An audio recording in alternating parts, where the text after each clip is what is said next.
3:37, vamos ahora a hablar de economía en nuestro bloque económico.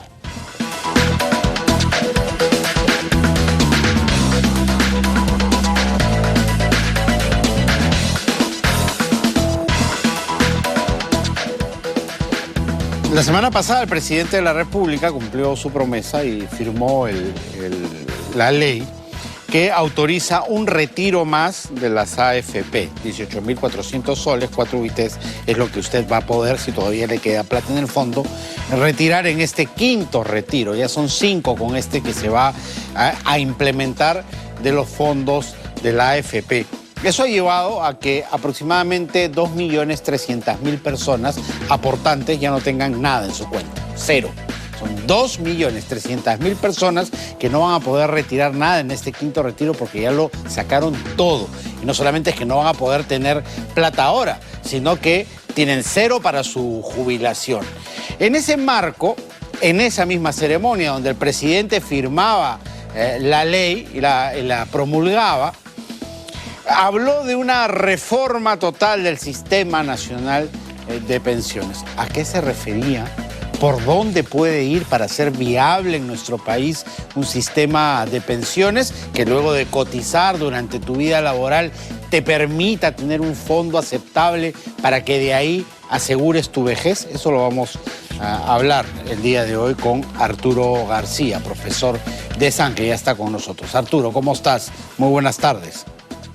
Buenas tardes, Giancarlo, encantado.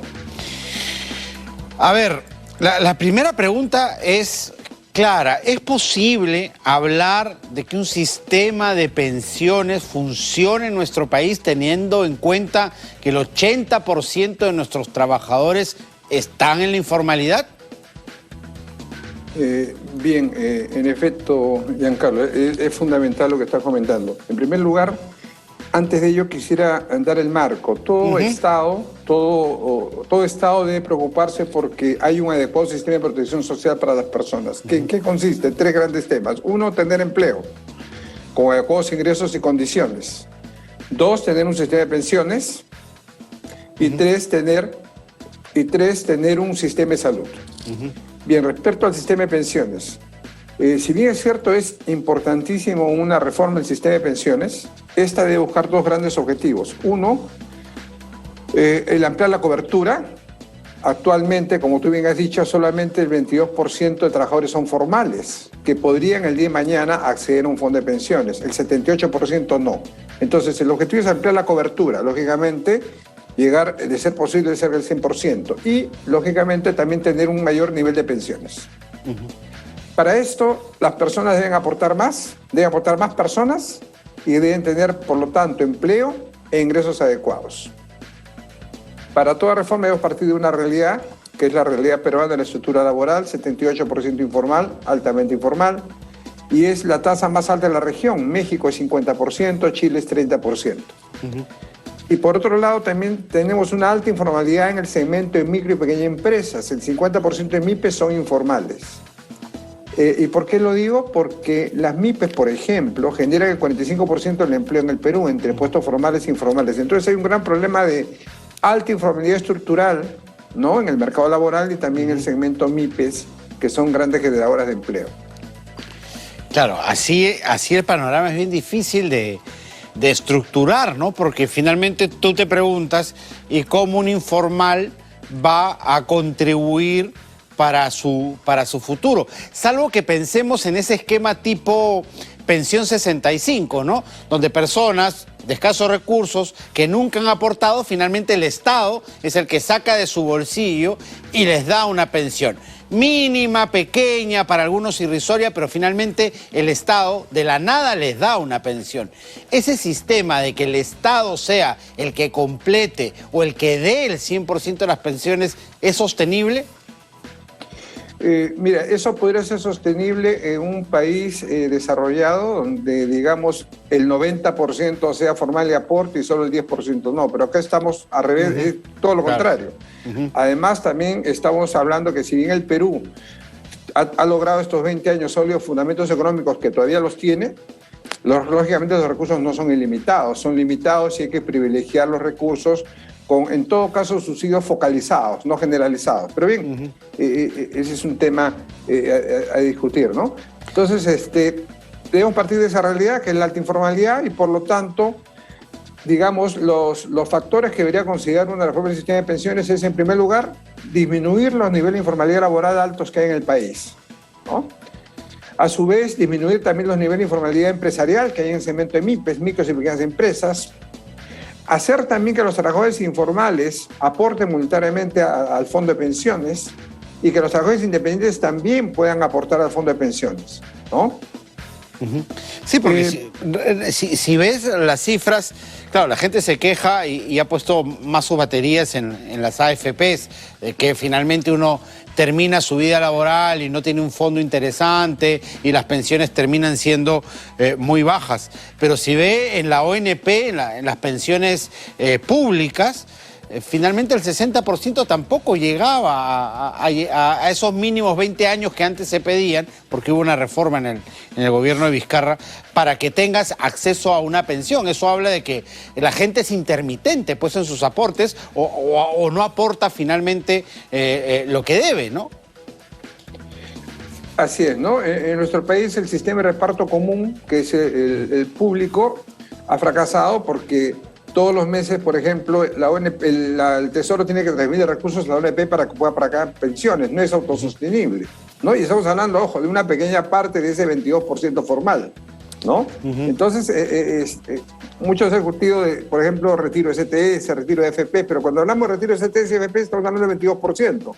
Dejamos el 78% fuera. Entonces, los grandes temas para hablar de una reforma del sistema de pensiones, mientras lo evalúa la comisión que el Ejecutivo designe en algún momento, lo ve el Congreso, es ir trabajando en temas estructurales, reducir alta informalidad laboral, reducir alta informalidad del segmento de microempresas y sobre todo también generar empleo.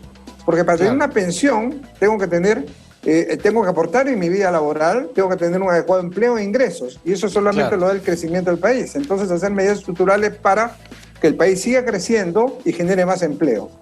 Claro, y ahí tendríamos que ya, una vez que uno va hablando de formalización, va enganchando otros temas, de repente reformas laborales para hacer un poco más flexible la contratación, que el Estado mismo provea de servicios adecuados, porque si no, yo tampoco pues quiero pagar impuestos, ¿no? Porque digo, o sea, si pago impuestos y encima voy a tener que pagar extra en seguros, en seguridad, en transporte y etcétera, uno dice, caramba, termino pagando doble, ¿no? Así es, en efecto, ¿no? Ahora, lamentablemente en nuestro país nos hemos acostumbrado a tener, digamos, un Estado con servicios públicos deficientes. El Perú, con estos 20 años de crecimiento importante que ha tenido en este milenio, ha podido tener mejores servicios públicos. Mira, ya nos pasó la factura de esta pandemia. Una ineficiente infraestructura en salud y en saneamiento han hecho que tengamos el mayor porcentaje de contagios por cada 100.000 personas entre los países del mundo, ¿no? Y a pesar de tener plata, recursos que no han sido adecuadamente canalizados, direccionados, ¿no? Por eso que debemos trabajar fuerte en estos temas de formalización. Eso lleva a la inclusión financiera y eso es también trabajar en empleo. Ahora tenemos coyunturalmente, gracias a los precios de los minerales, digamos, recursos fiscales, los últimos 2 años, grandes, pero son transitorios. No van a ser permanentes. En base a eso no se puede hacer políticas públicas, ¿no? Entonces debemos ser muy cautos en ello e ir trabajando en generar pues, competitividad para que haya generación de empleo, inversión y, lógicamente, cualquier sistema de pensiones que reformulemos sea autosostenible, porque si no es autosostenible no va a ser viable en el tiempo, ¿no? Claro, y competitividad y productividad también del trabajador, ¿no es cierto? Porque los sueldos también, si los comparamos con los de la región, aquí en el Perú son bastante bajos, lo que hace que el aporte también sea bajo y la pensión termine siendo baja. Así es, ¿no? Y mira, si bien es cierto, el Perú se ha venido reactivando más rápido de lo esperado y ha recuperado niveles prepandemia, por ejemplo, en empleo, pero es a nivel global. El tema es que la calidad de empleo ha disminuido. El 72% de trabajadores informales que teníamos a marzo de 2020, hoy tenemos 78%. Y el ingreso promedio no recupera todavía niveles prepandemia, ¿no? Entonces, debemos seguir trabajando en el tema de impulsar el crecimiento del país, porque eso trae generación de empleo y reducción de pobreza. Mira, la prueba más clara es que en estos 20 años La pobreza en el Perú es la pobreza que más... Perú ha tenido la mayor tasa de disminución de pobreza en la región. De 52% en el año 2001, hemos bajado a 20% en el año 2019, ¿no? El 2020 creció a 30% por la recesión, pero el año pasado la reactivación hizo que la pobreza baje de 30% a 25%. Entonces, si queremos tener pensiones, salir de la pobreza, tenemos que generar empleo, y eso realmente lo genera la inversión privada, que genera el 80%, es el 80% de la inversión total, y el 80% de puestos de empleo en el país entre formales e informales lo genera el sector privado. Correcto, eso está clarísimo. Muchísimas gracias, Arturo, como siempre. Ok, encantado, Juan Carlos. Buenas tardes. Arturo García ha estado con nosotros. Cerramos así nuestro bloque económico.